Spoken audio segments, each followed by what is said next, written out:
Assalamualaikum warahmatullahi wabarakatuh. Saya lagi, Bapak Roni, dalam pembelajaran tematik kelas 5, tema 7, subtema 3, pembelajaran 1, Mupel Bahasa Indonesia, IPA dan IPS. Bagaimana kabarnya anak-anak hari ini? Alhamdulillah, luar biasa. Yes, tetap semangat anak-anak ya. Oke, sudah siap belajar? Ya.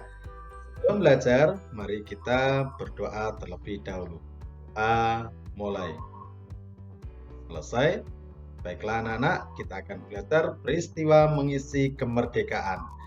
Di subtema 2 dan subtema 1, kita telah mempelajari bagaimana teks proklamasi telah dibacakan dan perjuangan rakyat Indonesia dalam memperjuangkan kemerdekaan setelah teks proklamasi dibacakan. Nah, kali ini kita akan belajar peristiwa mengisi kemerdekaan. Coba amati gambar-gambar di bawah ini. Gambar tersebut merupakan peristiwa atau kegiatan-kegiatan positif dalam rangka mengisi kemerdekaan.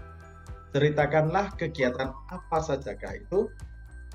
1, 2, 3, dan 4. Ya, betul. Yang pertama, kegiatan membacakan Pancasila Proklamasi dan menyanyikan lagu Indonesia Raya di depan kelas pada saat kemerdekaan. Di kelas ini ya, pada saat kemerdekaan. Itu adalah salah satu kegiatan. Yang kedua, ya betul, kegiatan membangun infrastruktur seperti gedung olahraga, sarana transportasi, sarana umum, seperti jalan, jembatan, dan lainnya. Yang ketiga, betul, kegiatan 2 orang anak yang sedang melakukan olahraga tingkat internasional dan menang dalam lomba tersebut di Hari Kemerdekaan Indonesia. Nomor 4, betul, yaitu kegiatan menggelar seni budaya wayang kulit pada Hari Kemerdekaan Indonesia. Nah, ini adalah beberapa kegiatan-kegiatan positif dalam rangka mengisi kemerdekaan. Ya anak-anak, kita lanjutkan.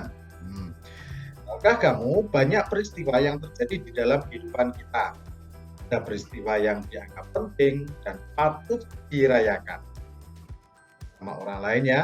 Untuk itu diperlukan sebuah surat undangan untuk merayakan bersama orang lain. Ingat ya, kalau kita akan mengadakan sesuatu acara, biasanya kita akan membuat undangan. Nah, tadi bahwasanya kalau kita akan mengadakan sebuah acara atau kegiatan, alangkah baiknya membuat undangan. Betul. Nah, ini adalah salah satu contoh undangan. Di sini ada pemerintah daerah, dusun, mentari, dan seterusnya. Tahukah kamu apa itu surat undangan? Surat undangan merupakan surat yang berisi pemberitahuan dan permintaan kesediaan seseorang untuk menghadiri suatu acara atau kegiatan. Kalimat yang digunakan dalam undangan haruslah efektif, jadi tidak boleh berbelit-belit. Kenapa? Harus singkat, padat, dan jelas. Tujuannya agar orang yang membacanya dapat segera mengerti isinya. Surat undangan sendiri dibedakan menjadi berapa? 3, betul, yaitu 1, undangan resmi, undangan setengah resmi, dan undangan tidak resmi. Undangan resmi sendiri adalah undangan yang mengatasnamakan sebuah instansi atau organisasi dan kedinasan. Biasanya dipergunakan untuk kepentingan kedinasan pastinya. Yang kedua, undangan setengah resmi, undangan yang mengatasnamakan perorangan yang ditujukan kepada perorangan maupun instansi atau organisasi. 3, undangan tidak resmi, undangan yang mengatasnamakan perorangan yang ditujukan kepada perorangan juga untuk kepentingan perorangan, seperti undangan ulang tahun ataupun undangan perayaan kelahiran dan lain sebagainya. Di surat undangan ada berapa anak-anak? Betul, yaitu ada 3 ya. 1 resmi, setengah resmi, dan tidak resmi. Tahu bedanya ya tadi? Bagus. Nah, agar mengerti, perhatikan kembali surat undangan yang diterima oleh ayah Beni tadi. Menurutmu termasuk jenis surat undangan yang manakah surat tersebut? Oh, jelaskan. Ya, surat undangan ini termasuk surat undangan resmi karena undangan tersebut mengatasnamakan sebuah instansi atau organisasi dan ditujukan langsung kepada yang bersangkutan, yaitu ayah B. Oke.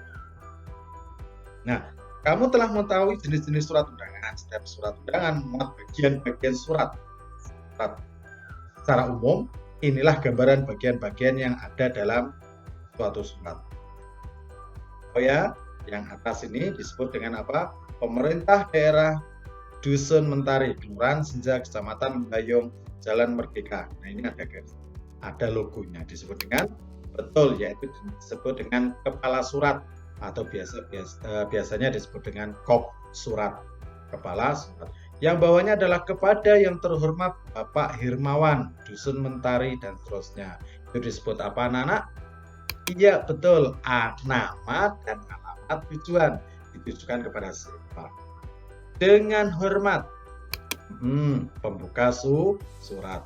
Dengan ini kami mengharapkan kehadiran Bapak, Ibu, Saudara, dan Saudari pada tanggal seterusnya, disebut dengan yaitu isi surat. Demikian demikian undangan ini kami sampaikan. Sekian dan terima kasih, disebut dengan penutup surat. Dan Lembayung 25 Oktober 2016 disebut dengan tempat dan tanggal suratnya. Dan yang paling bawah, Kepala Dusun Mentari, Dr. Hans Hendra Sanubaya, disebut dengan pembuat surat. Jadi bagian-bagian surat itu yang surat resmi ini ya, rata-rata adalah secara umum itu harus ada kop suratnya atau kepala surat dan ditujukan kepada siapa. Terus ada pembuka suratnya, biasanya bisa salam, assalamualaikum. Kalau secara resmi bakunya dengan hormat. Nah, seperti itu. Ya, itu apa? Ada penutupnya, tempat dan tanggal suratnya itu kapan, dan harus ada tanda tangan atau mungkin pembuat suratnya itu siapa. Ini secara resmi seperti itu. Dan anak, coba bedakan antara undangan resmi, undangan setengah resmi, dan tidak resmi. Kamu beri tanda. Coba ini ada 3 surat. Beri tanda merah untuk undangan resmi, warna kuning setengah resmi, dan warna biru untuk undangan tidak resmi. Ya, betul. Yang pertama adalah berwarna apa? Yaitu berwarna merah, karena ini merupakan undangan resmi. Yang kedua, berwarna apa? Yaitu berwarna kuning, karena ini adalah undangan setengah resmi. Yang ketiga, undangan ini merupakan undangan ulang tahun, berarti undangan ya tidak resmi, berwarna biru. Ya, anak-anak bisa membandingkan ya antara undangan resmi, tidak resmi, dan setengah resmi. Lanjutkan. Nah, undangan resmi, undangan setengah resmi, dan undangan tidak resmi. Untuk undangan resmi adalah dipergunakan untuk kepentingan kedinasan. Undangan setengah resmi biasanya digunakan untuk undangan yang tidak formal atau bisa dikatakan bersifat biasa. Kalau undangan tidak resmi hanya digunakan untuk pribadi saja. Nah, persamaannya untuk undangan resmi dan undangan setengah resmi adalah sama-sama digunakan oleh perorangan atau organisasi. Kalau tidak resmi, itu biasanya hanya digunakan untuk perorangan saja. Oke, anak-anak, kamu sudah tahu bedanya antara surat resmi, setengah resmi, dan tidak resmi. Kita lanjutkan ke percobaan ini. Undangan yang diterima oleh ayah B ini terbuat dari kertas, ya kan? Pasti undangan. Kalau sekarang banyak yang menggunakan elektronik ya, ada yang WA, ada yang email, dan lain sebagainya. Kertas merupakan benda yang mudah terbakar. Tahukah kamu bahwa pada peristiwa pembakaran terjadi perubahan bentuk benda karena kalor, tetapi tidak mengubah wujud benda tersebut. Kertas yang merupakan benda padat dibakar dengan api atau panas dan berubah menjadi abu yang masih benda padat juga, hanya berubahnya. Perubahan wujud benda terjadi di sekitar kita. Salah satunya perubahan wujud yang mungkin tidak kamu sadari adalah penyubliman. Pernahkah kamu mengamati kapur barus yang diletakkan ibu di dalam lemari untuk melindungi bagian dari ngengat? Kapur barus di lemari pakaianmu dalam beberapa hari akan mengecil dan menghilang dari lemari pakaianmu. Apakah yang terjadi itu? Mengapa kapur barus seperti menghilang dari lemari? Kapur barus merupakan benda padat yang dalam waktu tertentu berubah menjadi gas. Kapur barus mengalami penyubliman. Penyubliman adalah peristiwa perubahan wujud dari padat ke gas. Dapatkah kamu menemukan contoh penyubliman lain dalam kehidupan sehari-hari? Nah, coba lakukanlah percobaan di bawah ini. Apa yang kamu butuhkan? Alat dan bahannya adalah 4 buah batu bata untuk membuat tungku sederhana, 1 buah lilin, 1 buah kaleng bekas susu, 5 butir kapur barus ukuran kecil, 1/5 bagian kaleng pasir kecil kering, piring aluminium, dan es batu. Cara kerjanya bagaimana? 1. Tumpuk batu bata menjadi 2 tingkat untuk dijadikan tungku sederhana. Letakkan lilin ke tengah tungku, lalu nyalakan lilin. Isi kaleng bekas susu dengan pasir, lalu masukkan kapur barus. Letakkan kaleng bekas susu tersebut di atas tungku. Letakkan piring aluminium di atas kaleng susu, lalu letakkan beberapa butir es batu. Diamkan selama 10 menit. Nah, amatilah perubahan terjadi pada kapur barus. Setelah 10 menit, angkatlah piring aluminium dari atas kaleng, lalu perhatikan apa yang terjadi di atas piring. Setelah melakukan pengamatannya, coba kamu jelaskan kesimpulannya. Sudah dilakukan? Ya. Kesimpulannya adalah setelah melakukan percobaan mengamati wujud ini ya, perubahan wujud benda, apa yang kita dapat? Betul. Salah satu perubahan wujud yang mungkin tidak kamu sadari adalah penyubliman. Ini adalah disebut dengan apa? Penyubliman. Nah, dalam percobaan tersebut terjadi proses benda yang berubah karena penyubliman. Karena kapur barus yang dipanaskan akan berubah menjadi dari semula padat berubah menjadi zat uap dan gas tersebut menempel pada piring. Nah, perubahan wujud benda terjadi di sekitar kita tanpa kita sadari. Perubahan wujud benda merupakan satu perubahan alami karena fenomena alam yang terjadi di sekeliling. Dalam kehidupan bermasyarakat, perubahan juga terjadi. Perubahan itu dapat berupa perubahan fisik maupun perubahan perilaku masyarakat. Perubahan secara fisik merupakan perubahan yang dapat dengan mudah dilihat, misalnya perubahan penampakan suatu wilayah karena pembangunan gedung-gedung prasarana dan juga jalan-jalan yang lainnya. Usaha dan kegiatan pembangunan di negara kita sudah dilakukan sejak negara merdeka oleh pemerintah hingga sekarang. Pembangunan nasional Indonesia merupakan pembangunan manusia Indonesia seutuhnya. Artinya, pembangunan semua aspek dan bidang kehidupan, tidak hanya pembangunan fisik, tetapi juga manusia Indonesia seutuhnya. Pembangunan tidak dapat dilakukan jika kita belum merdeka dan berdaulat sebagai sebuah negara dan bangsa yang diakui dunia. Oleh karena itu, karena kita ini sudah merdeka, ada banyak kegiatan pembangunan yang perlu dilakukan untuk mengisi kemerdekaan bangsa ini. Nah, bagaimana cara mengisi kemerdekaan negara Indonesia? Mengisi kemerdekaan negara Indonesia, satu yaitu kemerdekaan Indonesia, negara Republik Indonesia ini didapatkan dengan cara yang tidak mudah dan tidak murah.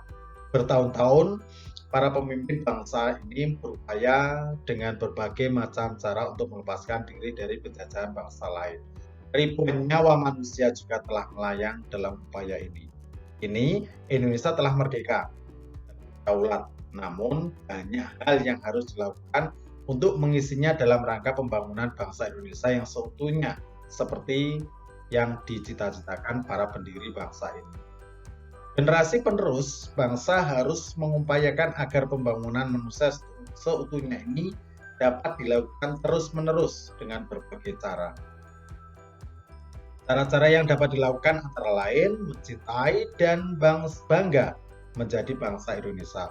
Hal ini dapat dimulai dengan memahami dan mengamalkan nilai-nilai dalam Pancasila sebagai dasar negara dan mengenal budaya bangsa sendiri. Rasa cinta tanah air dan bangsa dapat dipupuk dan dilakukan dengan kegiatan-kegiatan sederhana. Seperti seperti mengunjungi berbagai daerah di Indonesia dan mengenal cara hidup dan nilai-nilai masyarakatnya. Selain itu, kemerdekaan harus diisi dengan membangun kualitas manusia Indonesia. Para pemuda hendaknya dapat menggunakan masa kemerdekaan bangsa dengan menuntut ilmu setinggi-tingginya dan berkarya untuk membangun negara sendiri. Berbagai ilmu dan teknologi hendaknya dikuasai untuk memajukan kehidupan berbangsa dan bernegara dan untuk menuju masyarakat Indonesia yang sejahtera. Nah, ini adalah tanggung jawab kita untuk mengisi kemerdekaan negara Indonesia, yaitu kita salah satunya belajar dengan sungguh-sungguh untuk kemajuan bangsa dan negara Indonesia. Ini ada beberapa kosakata secara baku ya. Perkantoran artinya apa? Tempat-tempat yang orang bekerja. Peralatan artinya sebuah alat yang digunakan untuk melakukan atau memudahkan pekerjaan. Perumahan, suatu tempat yang sangat padat penduduk. Perikanan, tempat yang membudidayakan hewan laut atau air tawar. Kalau budaya artinya pelaku dari orang yang memiliki profesi sebagai pembuat. Beberapa kata-kata yang ada di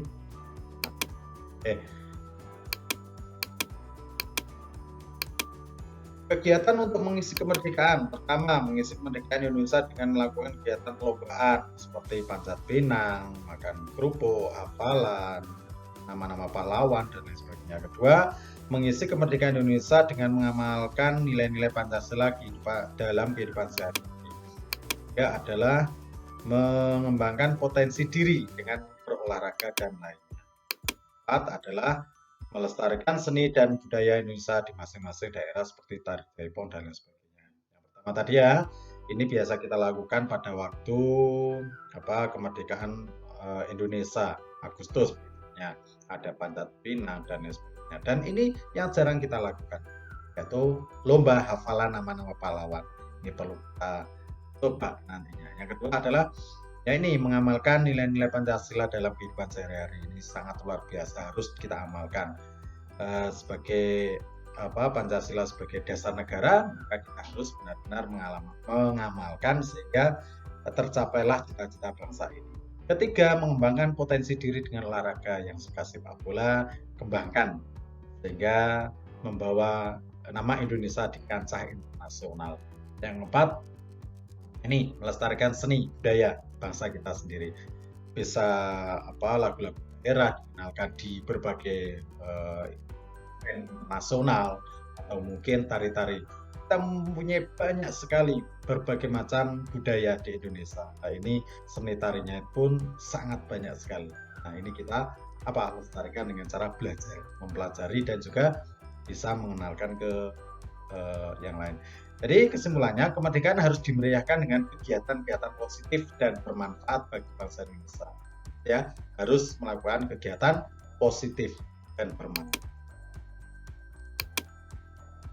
Nah, ini adalah beberapa hal yang harus dilakukan untuk mengisi peristiwa mengisi kemerdekaan. Satu, pembangunan jalan, pembangunan jembatan, dan ini pembangunan ini ingat dilakukan dengan dana yang diperoleh dari pajak. Untuk itu, pajak untuk pembangunan jalan dan jembatan.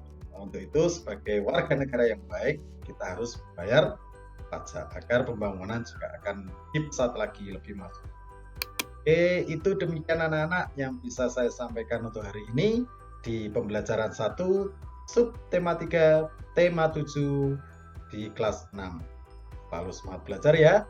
Hari ini kita telah mempelajari 1, yaitu tentang yaitu surat undangan.